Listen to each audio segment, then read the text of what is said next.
Hi, I'm Lowell Joseph Gallin, and I'm here with our guest, Dr. Peter Hackett. Hello, Dr. Hackett. Thank you for agreeing to be a guest on our show.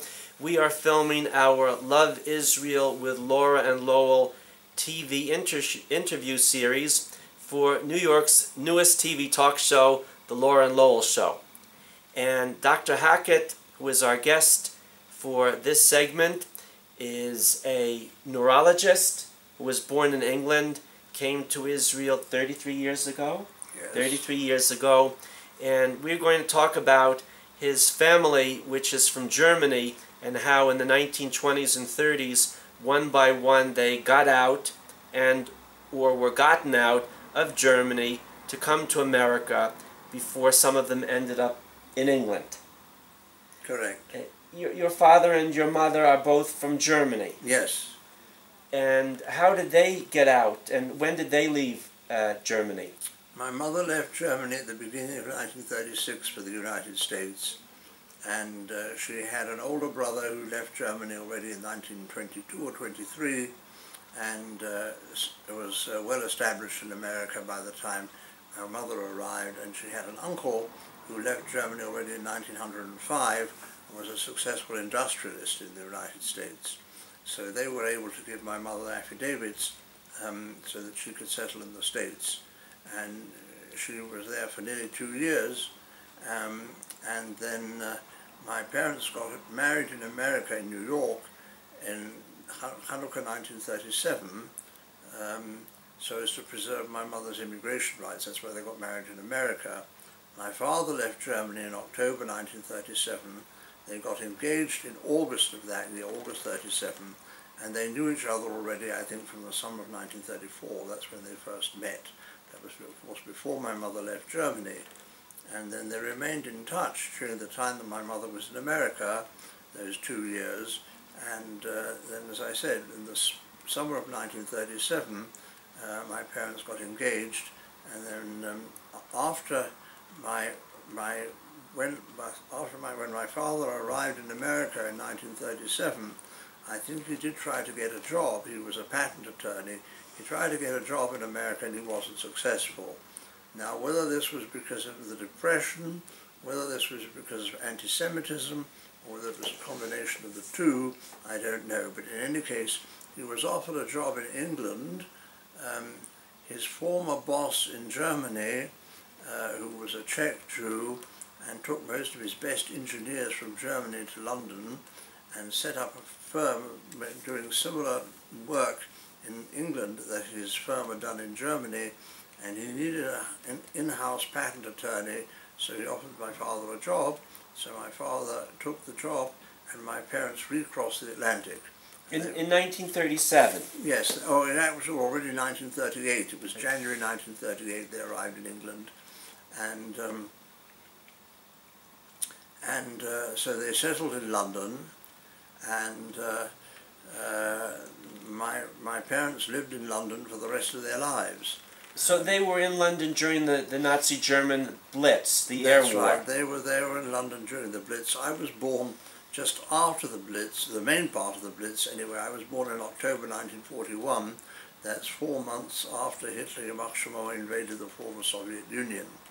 So that actually meant that the bombing eased off in London at the time that I was born. My mother, Leo Sharon, told a story that earlier on in the spring or summer of 1941, when the Germans were still bombing London very intensively, and they were bombing the docks, the east end of London, with incendiary bombs, and my mother's obstetrician, who was a Jewish refugee from Germany like my mother, he had a nursing home in the country, and he wanted my mother to give birth to me in this nursing home. And my mother refused for 2 reasons, I think. Firstly, because my parents couldn't afford it, and secondly, because my mother's parents had managed to get out of Germany in September 1938, before Kristallnacht, and my mother wanted to have her mother by when she was, at the time when I was born. So the obstetrician took my mother to the window, and from his office in the West End of London, the sky was all red from the incendiary bombs. So he said to my mother, "Do you want your baby to be born in the middle of this?" So my mother said yes. So he said, "You must be completely Meshuggah." Meshuggah means crazy. Yes. What month and what year are we in now? 1941. I mean, this was the spring of 1941, and I was born in the October of the And your same mother year. chose to stay in London under attack to give birth to you. Yes. What was her reason for that?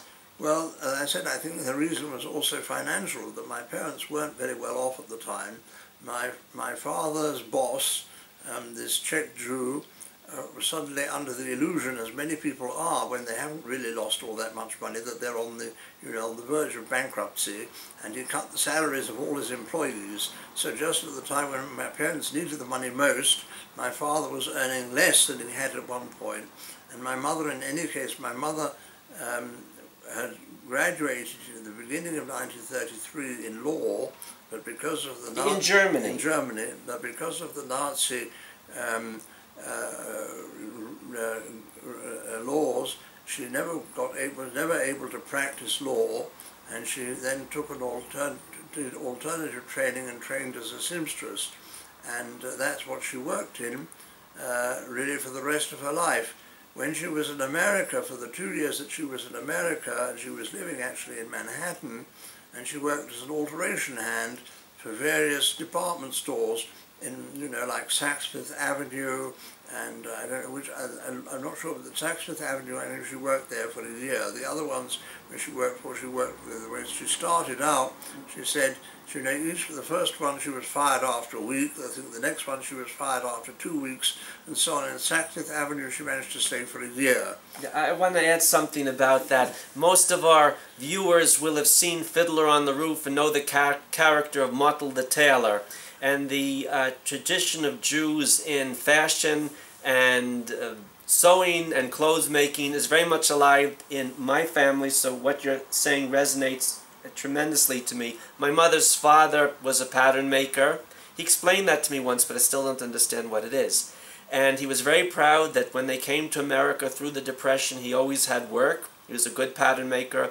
My mother's older sister became a fashion designer. She's still alive. She's in her early 90s, lives in New York, and was always self-supporting in that field, which was very much a man's field. Ladies served coffee. They weren't competition. And I'm very happy to say our younger daughter, Batya, follows in their footsteps and is studying fashion design and has a store in Jerusalem that sells her clothes, ladies' clothes. She promised me years ago to make me a shirt, but it never happened. She said, "Daddy, either you have to become a lady or I have to get interested in men's fashion, which I'm not, so you don't get your shirt." I don't plan to become a lady. I'm still waiting for my shirt. So you said your mother retrained as a seamstress. Yes. Because she couldn't practice as a lawyer once the Nazis came to power in 1933. That's right. And when my parents came to England, my mother continued to work in that field. She was a dressmaker, and that's how she supplemented the family income. And she continued to do this also after the war, and I think my parents were better off, but she got used to it, and it was something she could do from home. And I mean, I remember, we had a sewing machine, or my mother had a sewing machine, and one of the bedrooms was turned into a workroom, and my mother, worked at the sewing machine, and I remember her cutting out patterns on the dining room table, and our home help was very good. My mother was very good at making the maximum amount of use out of the material that she was given. She would, because my mother didn't cut the patterns herself. You could get ready-made paper patterns, and according to a specific design which the customer chose for the kind of dress that she wanted.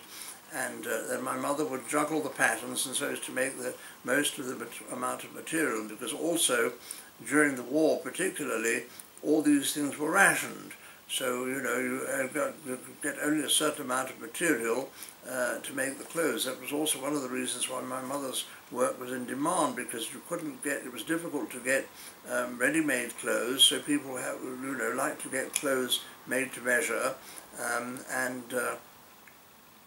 as I said, my mother did that for the rest of her life. And also after the war, she did a course in ladies' tailoring.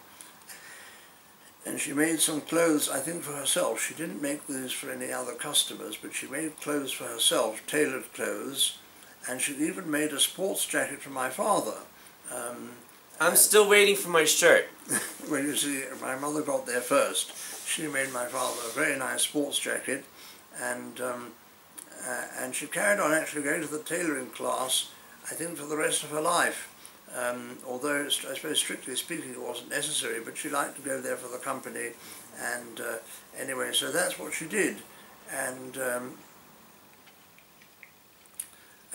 my father worked most of his working life. He worked as an in-house patent attorney for the same firm that he started working for in the beginning of in London, the Czech firm of the Czech Jews who had resettled to Germany with engineers.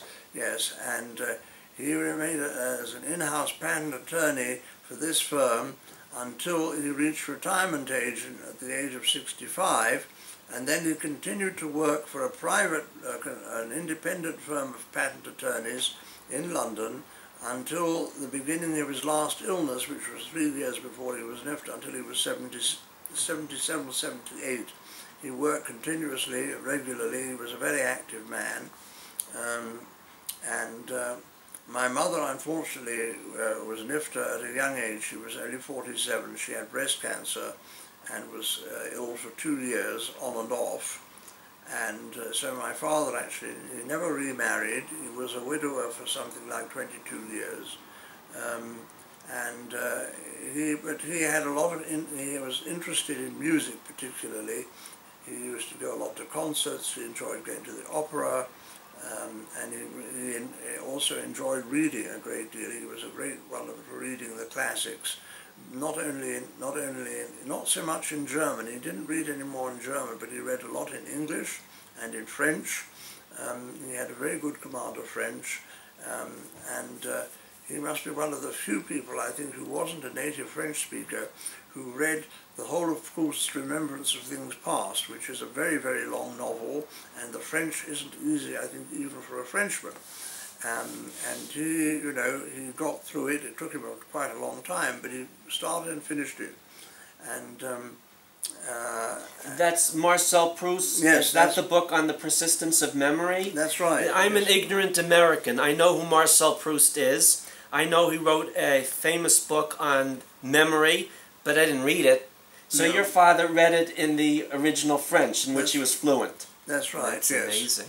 Yes. No, he was in this respect. He was very versatile. You know, he wasn't just and he was a very sociable person too, with a great sense of humour, a quiet sense of humour, but a very good sense of humour, and he had a circle of friends who were mostly actually, like himself, refugees, Jewish refugees from Germany,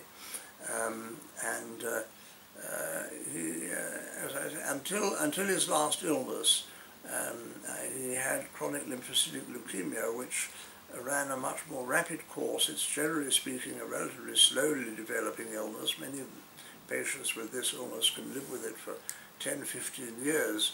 But my father was left within 3 years of the original diagnosis, and once he actually developed the illness, he had to give up work, and also he saw much less of his friends because he didn't drive anymore, and he lived quite far away from where his friends lived, so they didn't go and visit him, which I think was a shame. And so he was very cut off from his friends. And yes, you had mentioned that about your mother, that she continued to go to the fashion school for the contact. We have a saying from the Talmud, O chavruto metuto, give me fellowship or give me fellowship or death. That to be isolated from other people is, well, you're a doctor, Dr. Hassett, a neurologist, is a very important contributing factor to mental and physical health at any age. That's right then? Yes, that's right. So it was really very sad to see my father in his last 3 years, so isolated from his friends. They were all, of course, you know, they were all about his age, they were his contemporaries, and it probably wasn't so easy for them to get about either.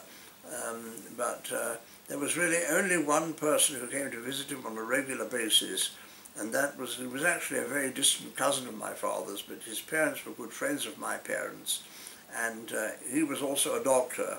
And in London? In London, and he came to visit my father very regularly, and he was, and he was very close to my father, and admired him very greatly, and he was, I think, the person who kept in contact with my father more than anybody in my father's last 3 years. And I wasn't living in London. I never lived in London after I finished high school. I studied in Scotland. I studied medicine in Scotland, and then did the first part of my residencies in Scotland. In Edinburgh or Glasgow? Glasgow. And then the last part of my residencies, the last 3 years before I made Aliyah, I lived in Leeds in the north of England. So I used to try and visit my father as often as possible, but I was usually on duty every other weekend, and so it wasn't easy for me to get down from Leeds to London. And it is actually, well, by British standards, it's quite a long journey. It's 200 miles each way. By American standards, that's not considered to be very much, but by British standards, that's quite a long journey. And I mean, there's a good road, a good motorway, like the American freeway. But nevertheless, it was difficult for me to go and spend much time with him. Dr. Hackett, we'll have to conclude our first of what I hope will be further interviews now, and I want to thank you for sharing part of your life with us for this first interview. So thank you very much, Dr. Hackett, and thank you to our viewers for watching. Thank you very much. Very good. So, Ali, what you